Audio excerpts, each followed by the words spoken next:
Some people don't experience starting something as a casual act. For them, beginning is not light.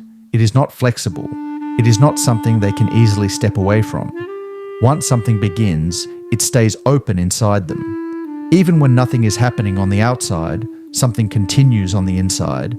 They might look calm, they might look still, but mentally, they are not finished.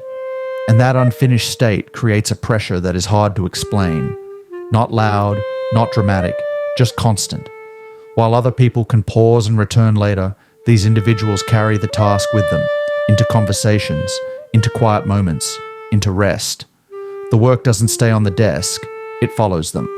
Not because they love it, but because their mind refuses to let it stay incomplete. Unfinished things don't feel neutral to them, they feel wrong. Like a door left open, like a sound that never fully stops, like a thought that never resolves. They are aware of it all the time, and the awareness itself becomes exhausting. This is why they don't half work. They don't enjoy partial progress. They don't feel relief from effort, only from completion. Until something is finished, their nervous system stays alert. Their attention keeps returning to the same point, again and again and again, not by choice, by compulsion. To the outside world, this can look like obsession, but internally, it feels closer to tension, a background discomfort that never fully leaves. They don't rush because they are ambitious. They rush because stopping feels worse. There is a restlessness that comes from unfinished loops. The brain keeps checking, keeps scanning, keeps asking if it's safe to let go. And the answer is always the same, not yet. So they push forward, even when they're tired, even when they've done enough for the day, even when the task could easily wait. Waiting feels heavier than continuing. Their mind does not like loose ends. It does not like uncertainty. It does not like the idea of later. Later feels unstable. Later feels unresolved. Later feels like carrying weight. So they move toward closure, toward finality, toward the moment where the task ends and the mind finally quiets. Completion is not a victory for them. It is a release, a moment where the pressure drops, where the mental noise fades, where the constant internal pull finally stops. Only then do they feel still. Only then does the body relax. Only then does the mind unclench. This pattern rarely comes from nowhere. Often, it forms early. In environments where unfinished things had consequences, where mistakes lingered, where being done meant safety, where leaving something incomplete meant tension. The brain learns quickly in those conditions. It learns that closure equals calm.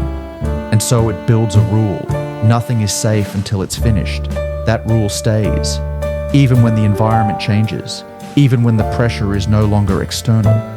The nervous system remembers, so the mind keeps chasing completion. Not achievement, completion. Because completion feels like control, and control feels like peace. This is why these people struggle with rest. Not because they don't want it, but because rest feels undeserved when something is still open. Their body may stop, but their mind keeps working, replaying steps, rechecking details, revisiting what's missing. Silence doesn't feel empty. It feels filled with unfinished business.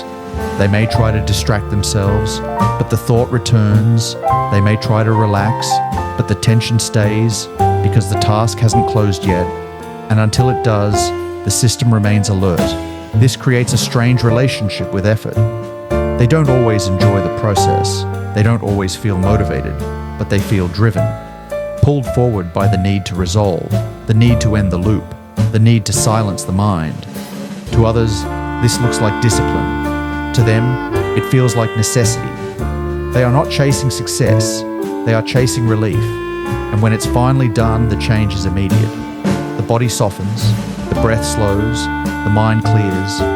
There is a brief stillness, a moment where nothing is asking for attention, nothing is unfinished, nothing is pulling.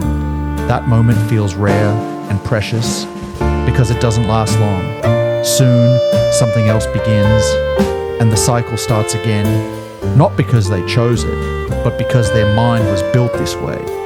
Always moving toward closure, always seeking the end, always needing the loop to close. This is not about productivity. This is not about work ethic. This is about how some minds experience incompletion. as noise, as pressure, as instability, and how completion becomes the only way to return to silence.